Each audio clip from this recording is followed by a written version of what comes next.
Sekarang ini kita sedang berada di waktu-waktu di mana banyak orang lalai. Kita berada pada kondisi dan situasi di mana kita banyak lalai dari mengingat Allah Subhanahu wa taala. Banyak menggunakan waktu-waktu kita kepada hal-hal yang tidak bermanfaat. Padahal Nabi sallallahu alaihi wasallam bersabda di surat Muslim dari Abu Hurairah radhiyallahu anhu, "Ihris 'ala ma yanfa'uk." Perhatikan hal-hal yang bermanfaat bagimu.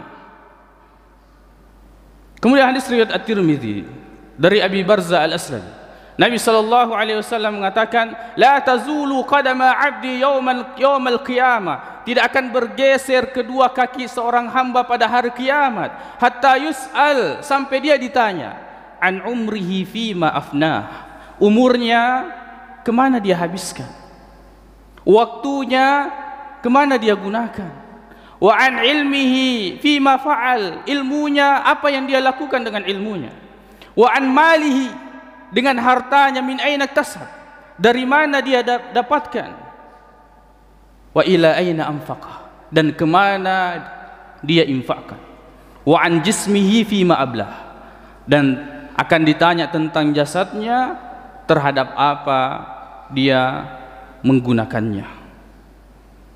Kita banyak menghabiskan waktu terhadap tontonan-tontonan yang tidak mendekatkan diri kita kepada Allah Subhanahu wa taala, tidak menambah pahala.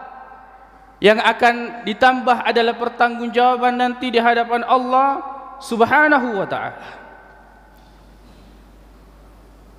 Semua waktu yang terlewatkan, jangankan harinya, jamnya, menitnya, kita akan pertanggungjawabkan di hadapan Allah Subhanahu wa taala.